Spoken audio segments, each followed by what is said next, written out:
코살라국과 카필라국의 멸망. 부처님께 귀의한 파세나디 왕은 수시로 기원정사를 찾아 법문을 듣곤 했다.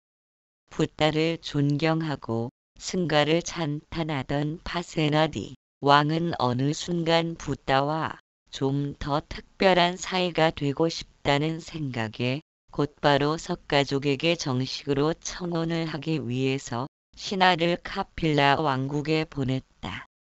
코살라 왕국은 강대국으로서 작은 나라인 카필라 왕국에게는 훨씬 이로운 점이 많은 혼인이었기 때문에 자신의 청혼을 좋아할 것이라고 확신하였다.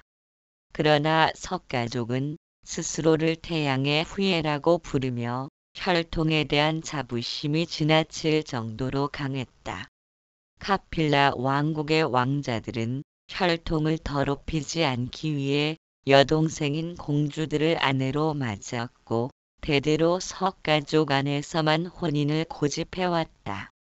석가족에게는 정략 결혼을 통해 주변국이나 강대국과의 관계를 안정시키고 국가의 번영을 도모하는 것보다 혈통의 순수함을 지키는 것이 훨씬 중요했던 것이다.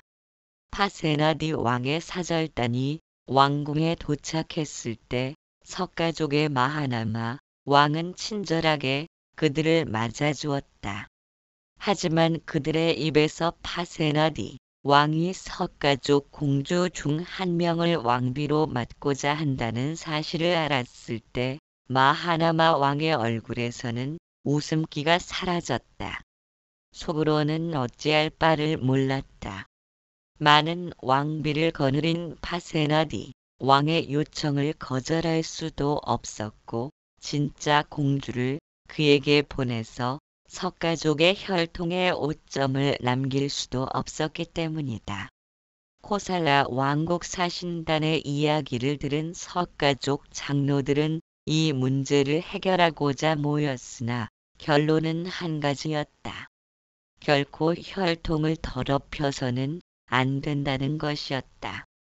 그렇다고 파세나디 왕의 청혼을 거절할 경우 왕의 분노를 감당할 자신도 없었다. 카필라 왕국의 군사력은 코살라 왕국과 감히 비교할 수 있는 수준이 아니었다. 최악의 경우 모욕을 참지 못한 파세나디 왕이 전쟁을 선언할 수도 있었다. 그렇게 된다면 약소국인 카필라 왕국의 멸망은 불보듯 뻔했다. 그때 마하나마 왕의 머릿속에 갑자기 바사바카티아가 떠올랐다. 바사바카티아는 왕과 노예 출신인 시녀 사이에서 태어난 딸이었다. 그녀는 비록 왕의 딸이긴 했으나 어머니 쪽의 혈통이 낮다는 이유로 왕궁에서 시녀로 지내고 있었다. 마하나마 왕은 서둘러 바사바카티아를 화려한 보석과 비단으로 치장하도록 했고 마하나마 왕은 사신단에게 바사바카티아 공주라고 소개했다. 식사 시간이 되자 옆방으로 자리를 옮긴 뒤 그녀와 나란히 앉아서 밥을 먹었다. 그 모습을 본 사신단은 바사바카티아가 공주라는 것을 주어도 의심하지 않게 되었다. 석가족은 신분이 다른 사람과는 절대로 겸상을 하지 않는 율법이 있었기 때문이다.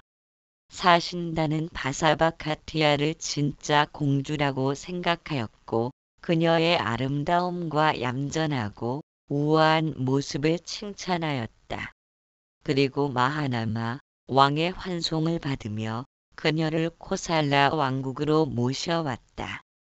바사바카티아를 본 파세나디 왕은 매우 흡족하였고 성대한 결혼식을 치른 뒤 그녀를 왕비로 삼았다. 얼마 지나지 않아 바사바카티아는 아들을 낳았다.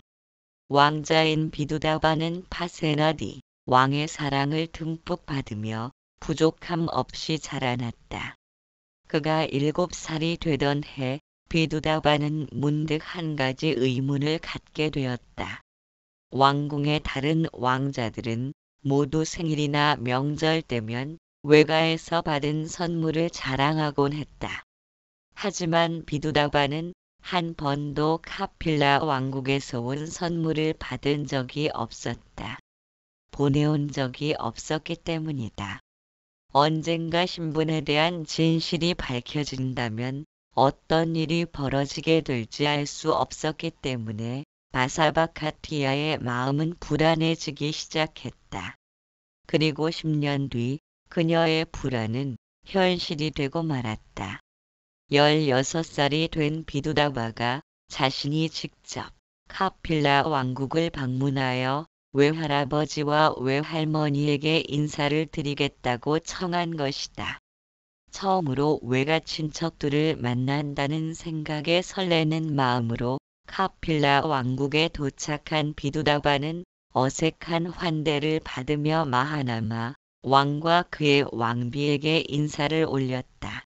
그러나 왕자에게 호의를 베푸는 사람도 없었고 친절하게 왕궁을 안내해주거나 먼저 말을 걸어주는 사람도 없었다.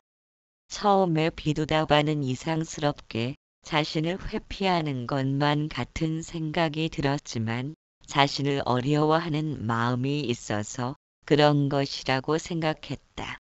홀로 왕궁을 돌아다니던 비두다바가 우연히 석가족 장로들이 나라의 일들을 의논하는 회의장을 구경하고 나왔을 때였다.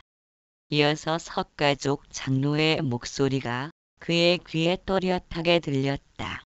천한 노예의 자식 주제에 감히 이곳에 발을 들이다니 이곳이 그 종년의 자식이 앉았던 자리로군.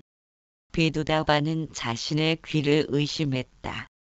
믿을 수 없는 상황에 놀란 비두다바가 다시 회의장에 들어갔을 때 그의 눈에 비친 것은 자신이 앉았던 자리에 우유를 부어 몇 번이나 닦아내고 있는 석가족 장로의 모습이었다. 결국 비두다바는 자신의 출생에 대한 비밀을 알게 되었고 어째서 석가족이 자신을 어색하게 대했는지 알게 되었다. 분노한 비두다바는 뒤도 돌아보지 않고 코살라 왕국으로 돌아갔다. 그는 증오 어린 눈으로 카필라 왕국을 노려보며 말했다. 내가 왕이 되면 가장 먼저 너희 석가족을 모두 죽여버릴 것이다. 오늘 너희는 내가 앉았던 자리를 우유로 씻어냈으나 나는 그 자리를 석가족의 피로 씻어낼 것이다. 코살라 왕국으로 돌아온 뒤 석가족을 향한 비두다바의 증오는 점점 커져갔다. 게다가 출신의 비밀을 알게 된 파세나디 왕은 분노하여 바사바카티아와 비두다바의 신분을 노예로 강등시켰다. 비두다바가 노예의 혈통이라는 것은 이제 온 나라 백성들이 다 알게 되었다. 분노를 감추지 못한 채 기원정사로 달려온 파세나디 왕을 위해 붙다는 어머니의 혈통이나 신분보다 아버지의 신분이 훨씬 더 중요하다는 법문을 들려주었다. 파세나디 왕이 가장 사랑한 왕비 말리카 역시 노예 출신이 아니었던가. 부처님의 법문을 듣고 마음의 안정을 찾은 파세나디 왕은 다시 바사바카티아와 비두다바의 신분을 예전대로 돌려주었다. 하지만 석가족에게 멸시와 모욕을 당한 비두다바 왕자의 분노는 더욱 깊어질 뿐이었다. 한 번 깨진 신뢰를 다시 되돌린다는 것은 참으로 어려운 일이었다. 그러던 중 파세나디 왕은 한 가지 커다란 실수를 저지르게 되었다. 코살라 왕국은 북인도의 강대국으로 전쟁을 통해 많은 영토를 차지하였다. 코살라 왕국이 전쟁에서 매번 승리할 수 있었던 것은 반둘라 총사령관의 힘이 컸다.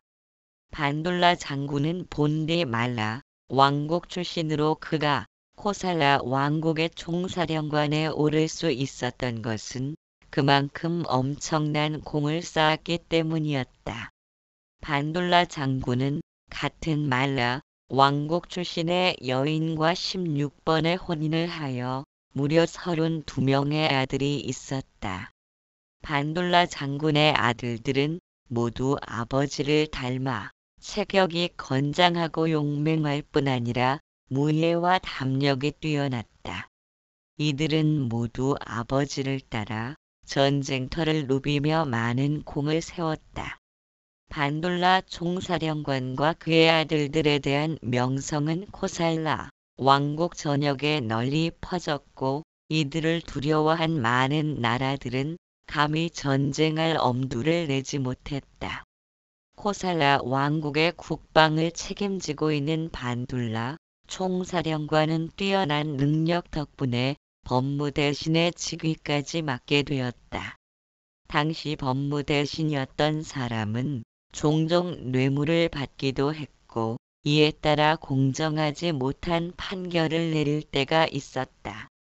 어느 날 법무대신의 판결이 잘못을 저지른 증거가 명확함에도 불구하고 뇌물을 쓴 사람이 재판에서 승리하는 것을 보았다. 반돌라 총사령관은 그는 여기에 이를 제기하였고 직접 조사를 한 끝에 재판에 진 사람의 억울함을 풀어주었다. 이 과정을 지켜보던 사람들은 반돌라 총사령관의 명확하고 공정한 일 처리를 탄복하며 칭찬했다. 이 이야기를 전해들은 파세나디 왕은 기존의 법무대신을 해임시키고 반돌라 총사령관을 그 자리에 임명했다. 반돌라 총사령관의 명성은 더욱 높아졌고 그를 따르는 사람은 점점 많아졌다. 그러다 보니 자연히 반돌라 총사령관을 견제하는 세력이 생겨나기 시작했다. 특히 그로 인해 지위를 빼앗긴 전 법무대신은 호시탐탐 기회를 노리며 파세나디 왕과 반돌라 총사령관 사이를 이간질할 계획을 세우고 있었다. 이 무렵 파세나디 왕의 나이는 어느덧 70을 훌쩍 넘겼고 그가 가장 사랑하는 말리카 왕비는 이미 세상을 떠난 후였다. 나이가 들면서 파세나디 왕은 점점 마음이 약해졌고 반돌라 총사령관의 세력이 지나치게 커지고 있다는 소문이 그의 귀에 자주 들려오기 시작했다. 이는 무함이었으나 한번 시작된 의심은 걷잡을 수 없이 커졌고 결국 파세나디 왕은 그들을 한꺼번에 숙청하라는 명령을 내렸다. 자신을 제거하려는 음모가 있다는 것을 꿈에도 생각하지 못한 반돌라 총사령관은 파세나디 왕의 명에 따라 아들들을 데리고 인적이 드문 국경 지역을 순찰하러 갔다. 하지만 그를 기다리고 있던 것은 적군이 아니라 반대 세력이 보낸 군사들이었다. 죽는 순간까지 한결같은 충성심으로 코살라 왕국을 굳건하게 지탱해왔던 반돌라 총사령관은 모함으로 인해 32명의 아들들과 한 날 한시 같은 장소에서 세상을 떠났다. 한편 숙청이 성공했다는 소식을 들은 파세나디 왕은 그때서야 정신이 번쩍 들었다. 그는 이간질에 휘둘린 것을 후회하였으나 이미 죽은 사람을 되살릴 수는 없었다. 그날 이후 파세나디 왕은 모든 일에 흥미를 잃었고 왕궁 안 밖으로는 반란의 그림자가 드리워지기 시작했다. 반돌라 총사령관의 죽음은 파세나디 왕에게는 불행의 시작이었다. 충신들은 그에게 등을 돌렸고 주변에는 아첨하는 신하들만 남았다. 왕위라는 지위만 남은 것 같은 공허함이 수시로 파세나디 왕을 짓눌렀다. 그는 마음이 허전할 때마다 붓다를 찾았다. 어느 날 신하들과 함께 기원정사를 찾은 파세나디 왕은 지니고 있던 물건을 모두 내려놓고 맨발로 붓다를 향해 걸어갔다. 그때 파세나디 왕의 경호를 맡고 있던 장군은 반둘라 총사령관의 조카였다. 반둘라 총사령관의 죽음에 대하여 항상 억울하게 생각하고 있던 그는 파세나디 왕이 기원정사에 들어가자마자 왕을 증명하는 물건을 모두 들고 비두다바에게 갔다. 파세나디 왕에 대한 원한이 사무쳐 있던 그에게는 한 조각의 충성심도 남아있지 않았던 것이다. 그는 비두다바라면 반둘라 총사령관의 복수를 할 수 있을 것이라 생각했다. 그의 생각은 옳았다. 국왕을 상징하는 5가지 징표를 본 비두다바의 마음속에서는 권력에 대한 욕망이 솟구쳤다. 그는 석가족에 대한 복수를 한시도 잊은 적이 없었지만 매번 파세나디 왕의 반대로 뜻을 이루지 못하고 있었다. 하지만 파세나디 왕이 없다면 석가족을 멸망시키는 것은 얼마든지 가능했다. 비두다바가 반역을 결심하자 반둘라 총사령관의 죽음을 억울하게 생각하고 있던 많은 신하들과 평소 파세나디 왕에게 불만을 품고 있던 신하들이 그의 편에 섰다. 조정을 장악하고 군사력을 확보한 비두다바는 순식간에 이복형 기타 태자를 제압하고 왕위에 올랐다. 한편 반역이 일어났음을 전혀 알지 못했던 파세나디 왕은 자신의 호위하던 이들이 아무도 보이지 않자 당황하였다. 차마 자리를 떠나지 못하고 있던 시녀 한 명이 그에게 자초지종을 말해주었다. 왕을 상징하는 5가지 증표는 물론이요, 민심과 권력, 군사력까지 잃은 파세나디 왕은 그녀를 의지하여 마가다 왕국으로 향했다. 몇 해 전 빈비사라 왕의 부음을 들었을 때 파세나디 왕은 아자타사투 왕을 벌하기 위해 전쟁을 일으켰다. 하지만 이제 파세나디 왕은 아자타사투 왕에게 목숨을 구걸해야 하는 처지였다. 늙은 몸을 이끌고 낡은 수레에 의지하여 간신히 마가다 왕국의 국경에 도착한 파세나디 왕은 결국 그날 밤을 넘기지 못한 채 두려움과 괴로움 속에서 숨을 거두었다. 참담한 죽음이었다. 파세나디 왕의 부음을 전해 들은 비두다바는 거리낌 없이 전쟁을 준비하기 시작했다. 오랜 동안 갈아왔던 복수의 칼날을 드디어 꺼낸 것이다.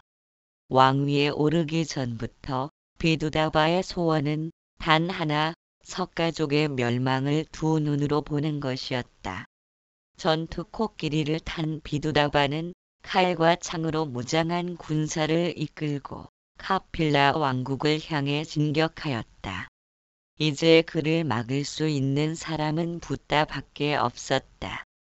붓다는 코살라 왕국과 카필라 왕국의 국경 근처에 잎사귀도 없는 나무 밑에 홀로 앉아 비두다바와 그의 군사들을 맞았다. 뜨거운 햇빛 아래 앉아 계신 부처님을 본 비두다바는 걸음을 멈추고 전투 코끼리에서 내렸다. 그리고 붓다께 다가가 예배를 올린 뒤 말했다. 부처님께서는 어찌하여 그늘이 시원한 나무가 아니라 죽은 나무 아래 앉아 계십니까? 왕이여, 친족의 그늘이 시원합니다. 친족이라는 단어를 들은 비두다바는 순간적으로 움찔했다. 그에게 석가족은 친족이 아닌 원수일 뿐이었다. 하지만 지금 붓다께서는 그에게 직접 친족이라고 말씀해 주신 것이 아닌가. 붓다를 차마 외면할 수 없었던 비두다바는 군사를 돌려 왕궁으로 돌아갔다. 붓다의 말씀은 온화했으나 그 한마디로 석가족에 대한 뿌리 깊은 원한을 모두 내려놓을 수는 없었다. 얼마 후 그는 다시 군사를 일으켜 카필라국을 정벌하러 나섰다. 이번에도 부처님은 몸소 길 위에 앉아 그를 저지하였다. 이렇게 부처님은 세 차례에 걸쳐 비두다바를 막았으나 석가족의 정해진 숙명을 영원히 막을 수는 없었다. 비두다바는 네 번째로 군대를 이끌고 전쟁에 나섰다. 이번에는 붓다를 만난다 해도 결코 물러서지 않겠다고 각오하였다. 하지만 붓다의 모습은 어디에도 없었다. 비두바다는 그대로 카필라 왕국을 향해 진격하였고 무자비한 공격을 퍼부었다. 비두바다의 군대를 맞은 석가족은 화살촉이 없는 화살을 쏘아 싸울 의지가 없음을 밝혔으나 비두다바는 아랑곳하지 않고 공격 명령을 내렸다. 결국 석가족은 카필라 성 안으로 후퇴한 뒤 성문을 굳게 닫아 걸 수밖에 없었다. 카필라 성을 포위한 비두다바는 항복한다면 목숨을 살려주겠다며 석가족을 회유했다.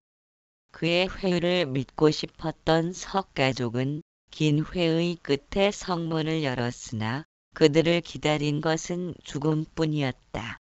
살아남은 석가족을 포로로 삼은 비두다바는 이들을 생매장시킬 구덩이를 파기 시작했다.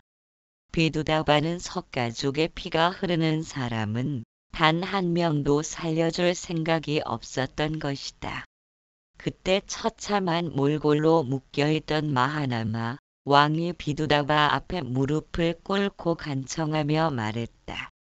부디 저에게 나의 종족을 구할 마지막 기회를 주십시오. 마하나마 왕은 연꽃이 피어있는 아름다운 연못을 가리키며 자신이 연못에 들어가 숨을 참고 있는 동안만이라도 남은 사람들이 도망갈 수 있게 해달라고 애원했다. 오만하던 마하나마 왕이 무릎을 꿇고 간청하는 모습을 보고 기분이 좋아진 비두다바는 그의 청을 들어주기로 하였다. 비두다바의 허락이 떨어지자마자 마하나마 왕은 연못에 뛰어들었고 동시에 죽음을 기다리던 석가족 포로들은 살기 위해 사방으로 도망치기 시작했다. 그 모습을 지켜보던 비두다바는 웃음을 터뜨렸다. 우왕 좌왕 도망가는 석가족의 모습이 시야에서 사라지자 비두다바의 얼굴에서는 웃음기가 사라졌다. 이미 많은 시간이 흘렀으나 마하나마 왕의 모습은 나타나지 않았던 것이다. 비두다바는 병사를 시켜 연못에 들어가 보라고 하였다. 밖으로 나온 병사는 떨리는 목소리로 말했다. 마하나마 왕은 연못 안에 있는 단단한 나무를 부둥켜 안고 뿌리에 머리카락을 감은 채 숨이 끊어졌습니다.